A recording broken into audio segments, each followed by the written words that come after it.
책을 쓰는 저자가 책을 쓸 때 제목을 먼저 정할 것 같습니까? 아니면 글을 먼저 쓸 것 같습니까?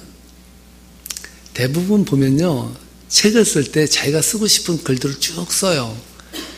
그리고 나서 마지막에 책 제목을 정합니다. 그것만큼 책 제목을 정하는 게 쉽지 않은 거거든요. 왜냐하면 책의 전체 내용을 아우를 수 있어야 되고 자신이 말하고자 하는 핵심 포인트를 집어서 그 책의 제목을 내야 되기 때문에 그것이 쉬운 일은 아닙니다. 근데 삼일교회 송창근 목사님이 여호수아서 강해서를 썼더라고요. 그래서 제가 검색을 하다가 이분의 책을 접하게 됐는데 이분이 여호수아 강해서의 책 제목을 쓴 것이 참 제 마음에 와닿았어요. 책 제목이 뭐냐면요, 하나님이 다 하신다. 좀 맞는 말이에요. 여호수아서를 꿰뚫어서 하나님이 다 하신다. 그 주제가 그거라고 뽑은 것은 참 아주 날카롭게 여호수아서를 읽고 분석한 그 목사님의 고백에서 나온 제목이다라는 생각이 제가 확 들었습니다. 그래서 제가 오늘 설교의 제목을 사실은 하나님이 다 하신다 라는 제목으로 쓰려고 했어요. 그런데 여호수아서가 말하고자 하는 핵심 포인트가 하나님이 다 하신다라는 그 대주제 아래 하나를 더 첨가해야 된다는 생각이 제가 들었어요. 오늘 그래서 설교의 제목을 제가 퀘스천으로 남겨놨는데요. 오늘 본문을 보면요, 12개의 돌 이야기가 나와요. 하나님은 이스라엘 백성들이 요단을 다 건너고 나서 각 지파마다 한 명씩의 사람을 뽑게 하십니다. 그러고 나서 그 요단강 가운데 제사장들의 언약궤를 메고 있는 그 곳에서 돌을 취하여 한 사람씩 들고 나오라는 그 명령을 내리는 것을 볼 수 있습니다. 여호수아는 이 하나님의 명령을 듣고 그 백성들을 각 지파에게 이렇게 명령을 내리죠. 그것이 5절 말씀에 나옵니다. 함께 읽어보도록 하겠습니다.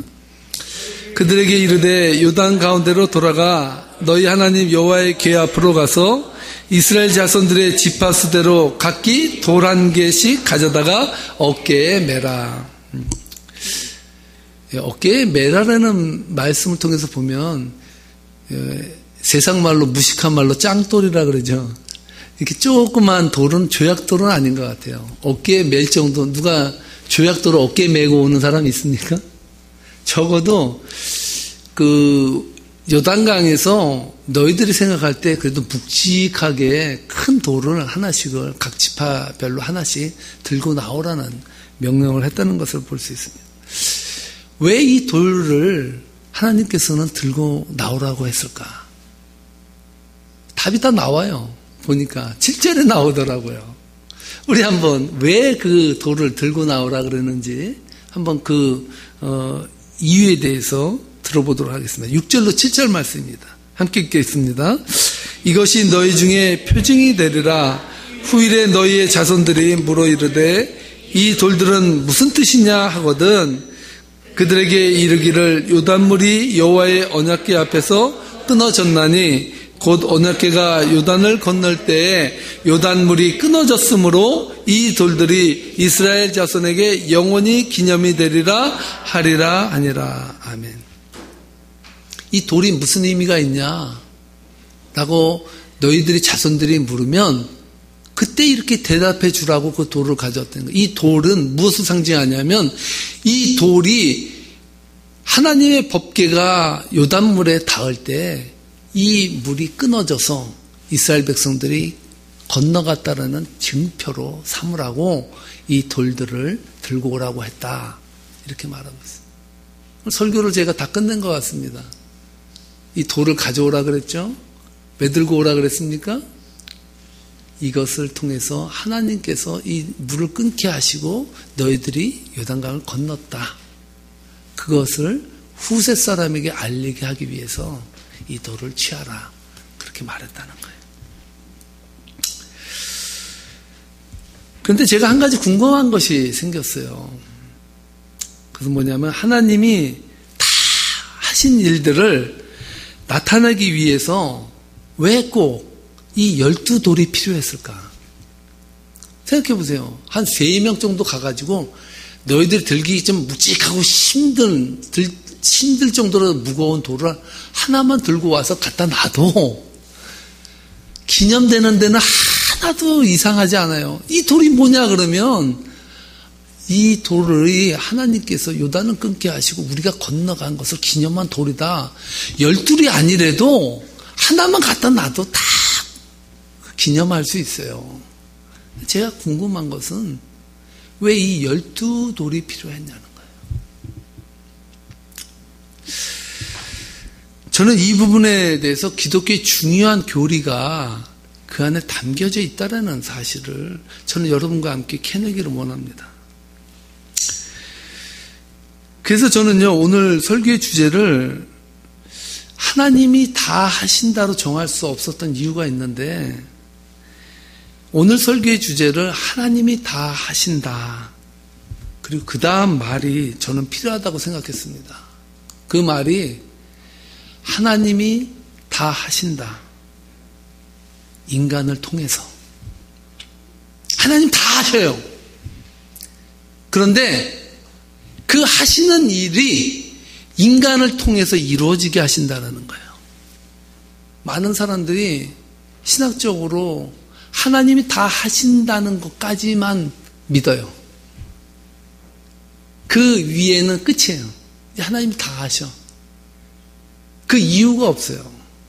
그런데 중요한 것은 오늘 여호수아서를 통해서 우리들에게 들려주고자 하시는 하나님이 증표로 삼은 그 12돌이 의미하는 것은 하나님이 다 하신다. 인간을 통해서 인간과 함께 일하신다라는 것을 보여준다라는 것을 볼 수가 있습니다. 여러분, 한국 교회를 크게 병들게 한 것 중에 하나가 잘못된 교리인데요. 그 교리 중에 하나는 하나님이 이루시는 구원을 통해서 인간은 아무것도 할 게 없다고 생각하는 거예요. 하나님께서 이루신 그 구원을 통해서 하나님은 우리를 초청하신 거예요. 그러므로 구원은 믿는 자의 종착역이 아니라 출발점이에요. 우리가 구원을 받았으므로 우리가 그 구원을 통해서 하나님이 다 하신 그 일들을 우리 인간이 함께 더불어 일해 나간다라는 것까지 나갈 때에 우리는 온전한 신앙을 가질 수 있다는 사실입니다. 그래서요, 오늘 본문에서 12돌을 가져다가 기념비를 세우라는 명령에 담긴 의미는 하나님의 절대적 은혜에 대한 이스라엘 백성들의 전적인 순종이 요단강이 갈라진 역사를 이루었다는 점을 자자손손에게 알려주라는 메시지가 담겨져 있다. 하나님의 명령과 이스라엘 백성의 절대적인 순종이 만난 자리가 바로 그 12돌이 우리들에게 주는 의미라는 사실입니다. 이스라엘 백성들은요, 400년의 종살이를 했잖아요. 그 종살이를 통해서 이스라엘 백성들은요, 마음속에 DNA가 심어져 있는데 무슨 DNA가 심어져 있냐면요, 노예 근성이 있었어요.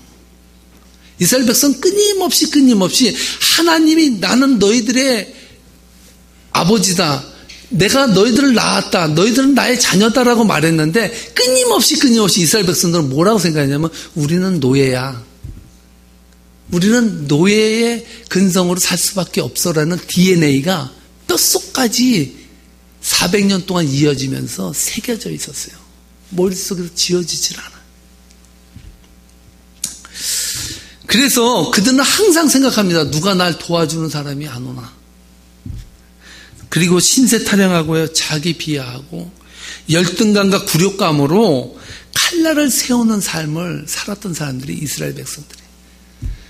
그래서 여러분, 홍해를 건너는 그 역사를 눈으로 체험했는데도 불구하고요, 그들의 마음속에 늘 불평과 불명과 안 된다라는 생각이 머릿속에 아주 뼛속까지 자리 잡혔던 사람들이 이스라엘 백성들이었어요.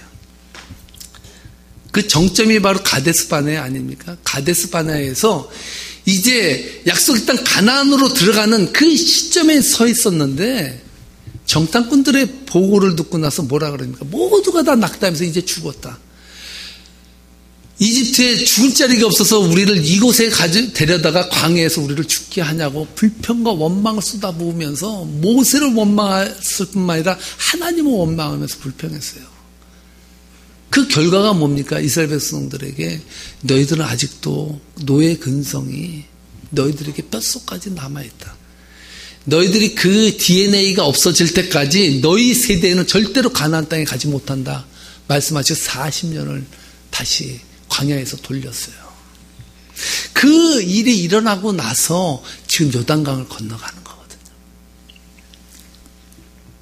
신약을 공부한 사람이라면요, 이 셀리그먼이라는 사람을 공부하게 됩니다. 그 사람이 이 신약에서 아주 중요한 그 이론을 하나를 발표했어요. 그 김정은이 쓴 가끔은 격하게 외로워야 한다라는 책을 썼는데 그 책에도 이 셀리그먼 이야기를 하고 있거든요. 이 이론은 개를 가지고 실험을 했어요. 개를 가지고 실험을 하는데 이 개에게 개를 묶어놓고요, 전기 자극을 주는 거예요. 그때마다 이 개가 그냥 막 깜짝깜짝 놀라는 거예요. 어떻게 할 줄 모르는데 쇠사슬이 묶여져 있거든요. 꼼짝을 못하는 거예요. 그러니까 그냥 전기 충격을 받으면서 막 놀라면서 어떻게 하지 못하는 그 상황이 있는 것이죠. 전기 자극이 수십 번 반복되니까요, 나중에는 이 전기 자극에도 깜짝하지 못하고 그냥 가만히 그냥 받고 있더라는 거예요. 그 충격을 계속 받는 거예요. 그 실험 중간에 이제 개에게 묶여져 있던 쇠사슬을 풀어줬어요. 그러고 나서 계속 전기 충격을 준 거예요. 어떤 일이 벌어졌을까요? 개가 자기 목에 걸린 사슬이 풀린 것을 알고 아이고 이게 웬 은혜냐 하고 도망가야 되잖아요. 근데 이 개가요, 도망가지를 않는 거예요. 전기 충격이 와도 요동도 안 하고 계속 그걸 찡그리고 앉아서 받고 있는 거예요. 그걸 통해서 이 셀리그먼이 아주 놀라운 사실을 하나 발견되는데요. 그것이 뭐냐면 인간에게 체득되는 무기력함, 무감각함은 학습된다는 거예요. 끊임없이 그 자극이 계속해서 좌절하고 굴절시키고 안 돼, 너는 할 수 없어, 너 같은 인간이 어떻게 그거를 해, 이런 자극을 계속 받으면 그 사람은 학습된 무기력으로 그래 나는 못하지, 나는 벗어날 수 없지, 그래 난 이렇게 평생 살아야 돼, 이게 팔자야, 그렇게 계속해서 그것을 받아들이고 운명으로 받아들이고 산다는 거예요. 이 사실을 셀리그먼이 1975년도에 발견해내고 그것을 이론으로 발표했는데 놀라운 것은 이 사람이 2000년에 또 다른 실험을 해요. 그 실험을 했는데 그 실험은 뭐냐면요, 인간이 그 무기력이라는 것도 학습되는데 인간에게는 낙관적으로 세상을 볼 수 있는 것도 학습된다는 것을 발견하게 돼요. 근데 이 사람이 주장한 것이 긍정심리학이에요. 심리학이 늘 안 되는 거, 부정적인 거, 너는 왜 이렇게 안 될 수밖에 없냐를 해석해내고 심리학이 계속 추론해 갔는데 심리학이 가만히 보니까 인간의 모든 심리도 바꿀 수 있다는 거예요. 긍정적으로 학습시키면 인간도 바뀐다는 거예요. 긍정적으로, 진취적으로, 비전을 가진 사람으로 변화된다는 거예요. 이것을 발견해서 긍정심리학을 일으키게 됐다는 것이죠. 여러분, 이스라엘 백성들이 하나님께서 명령하잖아요. 야, 너희들 각 지파대로 12돌을 가져다가 그 나중에 길갈에 기념비를 세우거든요. 그 기념비를 그걸 세워라. 그 명령하신단 말이에요. 전 이해가 안 간 게 한 가지 있었어요. 왜냐? 하나님은요, 그 십계명의 두 번째에서도 그랬지만 인간은 어떤 형상이나 모양을 이 땅에서 만들지 말라 그래요.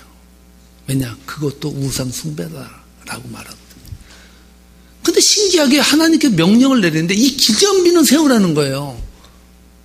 그것도 때로는 우상이 될 수 있잖아요. 이 기념비가 우리 조상들이 요단강을 건넜던 그것을 기념한 공적비다.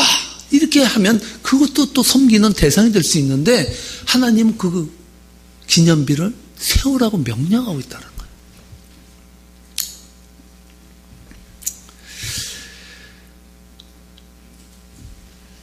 늘 부정적이고 비판적인 인생을 살았던 이스라엘 백성들에게 이 12개의 돌무더기를 보면서 그들은 뭘 생각했을까? 여러분이 이 12 돌무더기를 여러분들이 소유한 사람들이라면 여러분은 어떤 생각을 할 것 같습니까?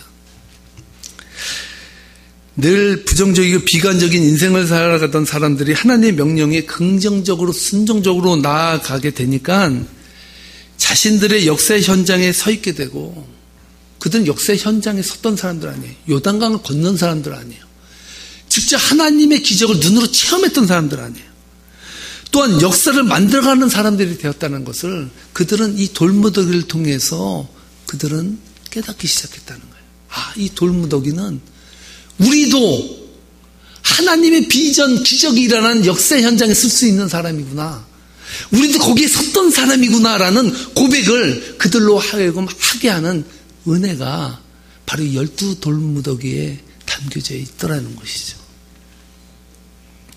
저는요, 이러한 의미에서 우리도 그런 경험을 하지 않았는가. 저는 우리 세계명교회도 하나님께서 12 돌무더기와 같은 그 은혜를 우리들에게 베풀어 주셨어요. 언제 베풀어 주셨을까요? 언제 하나님께서 그 은혜를 우리들에게 부어줬을까요? 처음에 세계명교회가 창립되고 나서 5년이 지금 지났습니다. 5년에 제가 새로운 프로젝트를 여러분들에게 선언했어요. 이제는 사랑을 깨닫고 사랑을 누리는 교회가 아니라 이제는 사랑을 전하는 교회 되자. 우리라고 못 전할 게 뭐가 있냐? 그렇게 해서 제가 선교 프로젝트로 단기 선교를 저희가 계획하고 여러분에게 선포했습니다. 여러분 참 쉬운 거 아니에요. 정말 작은 교회가 있는 성도나 잘 관리하지. 있는 성도도 제대로 관리 못하면서 무슨 나가서 선교냐. 이런 말들을 주위에서도 많이 제가 들었어요. 어떻게 보면 틀린 말 아니에요. 작은 교회가 작은 성도 빨리 키워서 교육시키고 하나님의 백성 만들어서 그 다음에 선교해야지 어떻게 일이 거꾸로 돼 가는 것이냐 이렇게 느낄 수가 있었어요. 그래서 참 우리 목사님이 참 엉뚱한 데가 있다라는 그 이야기들도 들었는데 가만히 생각해보니까 제가 좀 엉뚱하긴 해요. 틀린 말은 아니에요. 거기다가 제가 수요 예배 때 선언을 했습니다. 아, 제가 왜 그 선언을 했는지 모르겠어요. 제가 8명이 안 가면 선교 안 가겠습니다. 그랬더니. 근데 4, 5월쯤 됐는데 가실 분을 가만히 헤아려 보니까 4분 정도밖에 안 되는 거예요. 아, 이거 큰일 났다. 제가 입을 때리고 싶더라고요. 제 입을. 내가 왜 그 말을 왜 했을까? 8명을. 아, 참 낭패인 거죠. 목회 리더십의 문제죠. 8명 가지 않으면 안 된다고 했는데 제 마음속엔 그런 마음이 든 거예요. 하나님, 그럼 작은 교회는 그럼 선교도 못합니까? 그러니까 작은 교회는 맨날 쭈그리고 앉아있어야 됩니까? 그러니까 작은 교회는 맨날 그냥 우리는 작은 교회야, 우리 개척교회야, 맨날 평생 이렇게 살아야 됩니까? 하나님의 교회가 이 정도밖에 안 됩니까? 이런 불평이 저에게 나왔어요. 근데 놀라운 기적이 일어났어요. 이번에 선교 몇 명 갔습니까? 몇 명이요? 아, 7명인데 비행기 편 8명 끊었잖아요. 자중한 그거는 여건 문제고 자주한 8명이 가는 그 은혜를 하나님 베풀었는데 제가 오늘 말씀을 준비하면서 제가 속살아치게 이게 놀란 거 아세요? 종아, 너 이 세상의 기적이 요단강 물만 갈라지는 게 기적이냐? 네 인생이 베풀어진 하나님의 은혜가 네가 선언한 대로 하나님이 가지 않았냐? 그것을 보는 것이 우리는 믿음을 체험하는 거예요. 우리는 할 수 없어요. 정말 내심으로는 못 살아요. 그런데 하나님의 백성은 플러스 알파가 있더라는 거죠. 내 뒤에 든든한 백이 있더라고요. 그 백이 세계명교회를 움직여가고, 그 백이 성도님들을 움직여가고, 그 백이 목회자인 저를 움직여가는 거예요. 그것을 생각하니까 하나님의 은혜가 새록새록 다시 우리들에게 생각나게 하시더라는 사실이죠.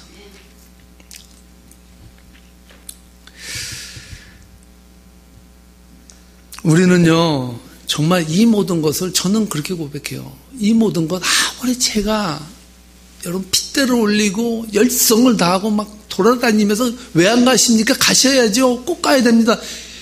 이렇게 하지 않냐고 하나님께서 다 하신 일이라는 걸 고백할 수밖에 없어요.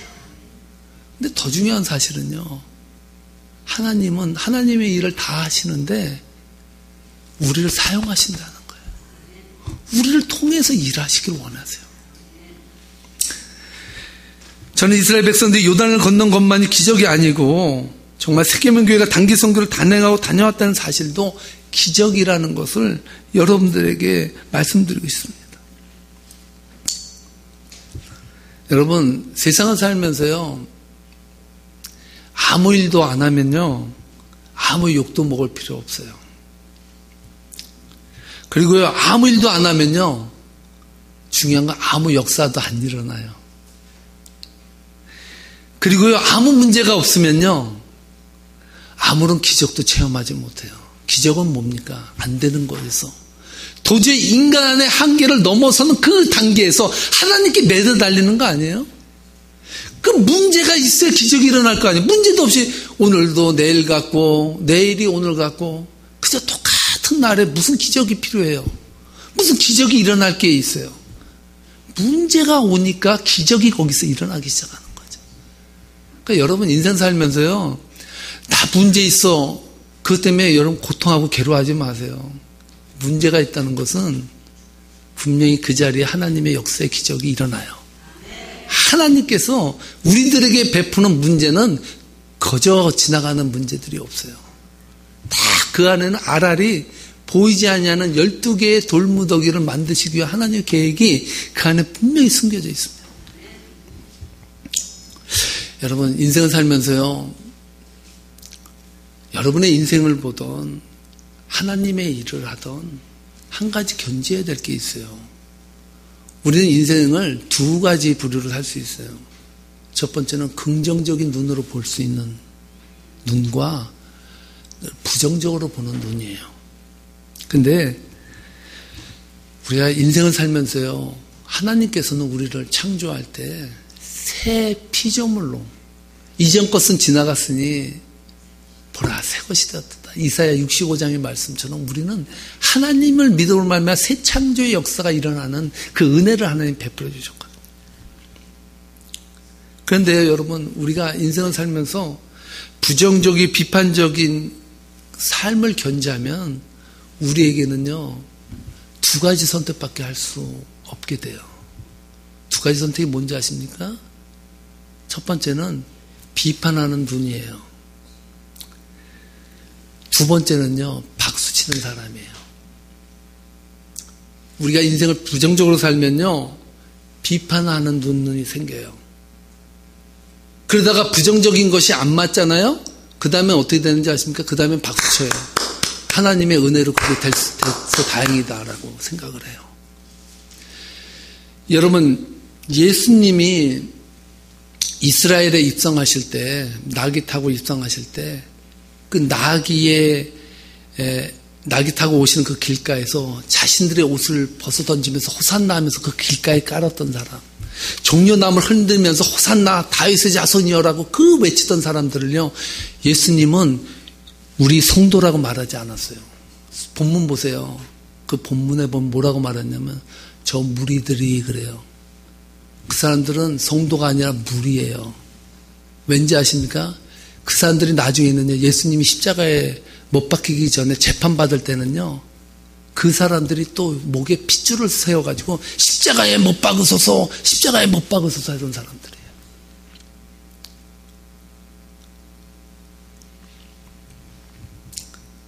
이스라엘 백성들이 바로 그러한 인생을 살았던 사람들 아닙니까? 그런 그들이 요단강을 건넜습니다. 그것을 기념해 12개로 기념비를 세우라고 말씀하십니다. 저는요, 하나님의 역사가 일어났어요. 하나님 명령하셨어요. 요단을 건너라. 그 명령을 받은 이스라엘 백성들이 그 명령에 순종해서 그 이스라엘 백성을 통해서 그 요단에 물을 내리고 물에 발을 내리고 들어가도록 하나님께서 이끌으셨다는 것이죠. 12지파가 똘똘 뭉쳐서 하나님의 역사를 이루어낸 것이에요.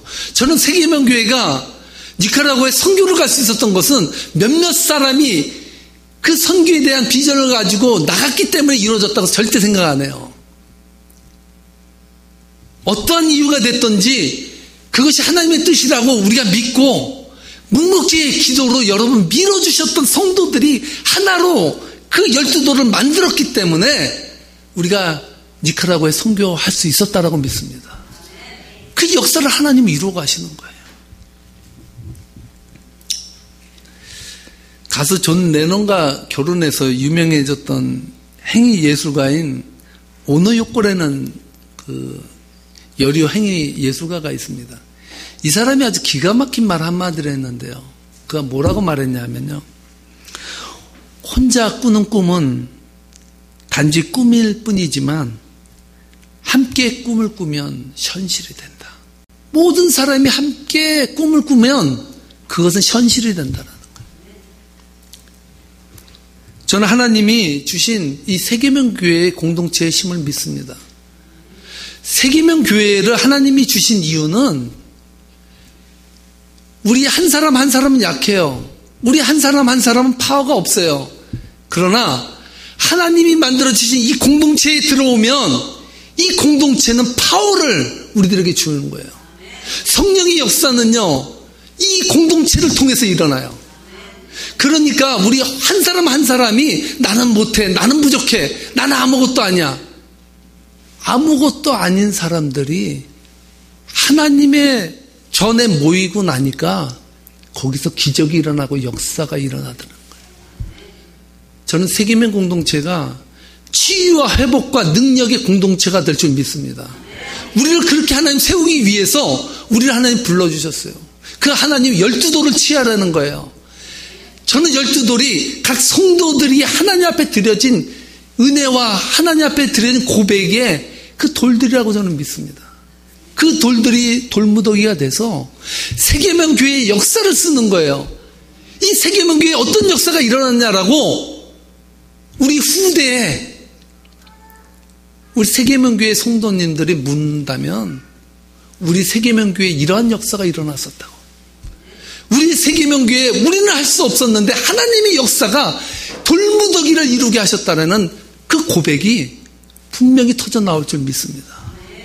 여러분들은 그렇게 부르셨어요.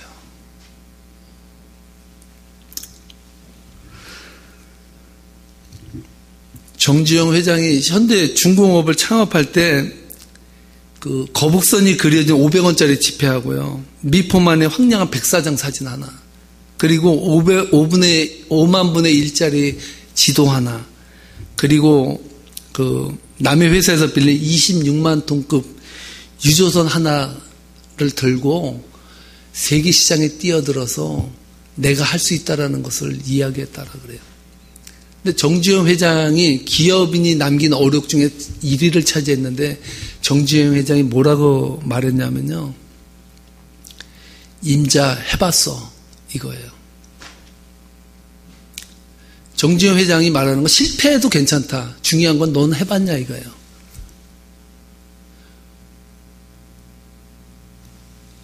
하나님의 나라는 말로 하는 것이 아니라 여러분 실천으로 하는 거예요. 우리 머리로는 안 돼요. 불가능해요. 그건 될 수가 없어요. 그런데 하나님은 그 꿈을 이루어 가세요. 세계명교회 성도 여러분, 오늘 이후로 세계명교회를 향한 꿈을 꾸세요. 우리 교회 비전을 여러분 그리세요. 그리고 훗날 여러분들의 자손들이 이 돌이 뭐냐, 세계명교회가 이 땅에 위스콘신에 새겨진 이유가 뭐냐, 그것을 묻는다면 여러분 그 돌 무더기를 보여주세요. 하나님은 다 아십니다. 하나님은 다 아셔요. 누구를 통해서? 따라하시 바랍니다. 나를 통해서. 너를 통해서가 아니라 나를 통해서 그 일을 이루어 가신다는 거예요. 여러분, 긍정적인 마인드도 학습되는 거예요. 부정적인 마인드가 학습되듯이 긍정적인 것도 하나님 안에서 학습되어지는 거예요. 그 변화 앞에 여러분들의 삶을 던지는 저와 여러분 되시기를 주님의 이름으로 축복합니다. 기도하시겠습니다.